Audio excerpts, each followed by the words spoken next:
No new equipment from the Chinese firm Huawei can be used in the UK's new 5G mobile network after 2021. That is the announcement expected from ministers tomorrow.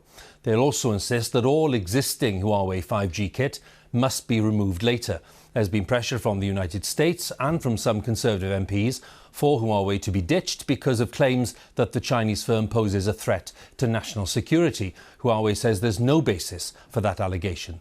Telecoms firm BT warned today that it would take a decade to remove Huawei from the UK's telecoms infrastructure. Our security correspondent Gordon Corera has more details. In the new Cold War between the US and China, 5G is the battleground and the UK is on the front line.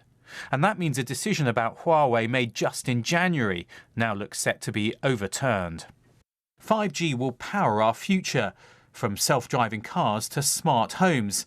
And that means who builds it matters, according to the top US diplomat leading the campaign against Huawei. It's going to have so much more of our personal data.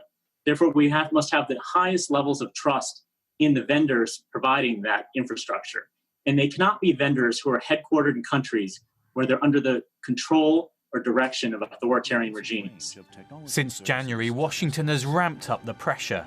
New sanctions in May restricted access to US technology. That led the UK's spies to say they no longer could provide the same assurances about Huawei's equipment. In turn, that's given the government an opportunity to shift position as attitudes have hardened. The coronavirus crisis led to fears of dependency on China, while events in Hong Kong increased concerns that Beijing is heading in a more authoritarian direction. That's all fueled a rebellion by Conservative backbenchers who want a harder line. There's no point in taking back control from Brussels, only to hand it over to Beijing. So we've realised very early on that what we're dealing with here is not a usual state partner, but a state instead that is willing to use all means of control to leverage influence. 5G is already rolling out in cities and soon across the country. Back in January, the government said Huawei could build up to 35% of the network. But tomorrow it's expected to set a new target, 0, Huawei's eventual removal. But timings matter. A long time frame of, say, 7 to 10 years might be easier to manage, but leave critics unhappy. A shorter time frame of 3 to 5 years might make critics happier, but lead to much more disruption. Huawei is already in mobile masts like this one. Ripping it out fast could affect existing signals, as well as delaying 5G rollout. That gets pushed back maybe by as much as 2 years in terms of that rollout and availability of the 5G network.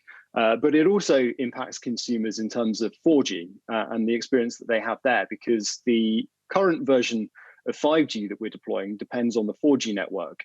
Tomorrow's shift may have significant consequences for economic growth, national security and international relations. But it also may not be the end of the battle. And Gordon's with me now. Gordon, here's the question that lots of people have been asking today. If getting Huawei out of this infrastructure might take as long as 10 years, is this policy change going to be enough to satisfy all of the critics? I think the simple answer is no. I think timing really matters on this. I mean, 6 months ago, the government thought it had made a decision, but it's been pulled apart and reopened now under intense pressure, more pressure than there was last time. And you've got Washington looking for a fast removal of Huawei. You've got Conservative backbench critics wanting a fast removal. But then you've got the government thinking, well, this could have implications for the rollout of gigabit broadband, of increased connectivity, of trying to stimulate economic growth. They're worried about that. They're also, frankly, looking at what China might do in retaliation. So on that basis, they're likely to look for some kind of compromise. But if the time frame is too long, I've spoken to Conservative backbenchers tonight who say they're worried it might be too long. It might be 7 years. If it is, they are going to oppose it, including when the legislation comes back in autumn. And so that means that this battle may not be over and we may see this reopened all over again. OK, Gordon. Thanks again. Gordon Corera, our security correspondent there.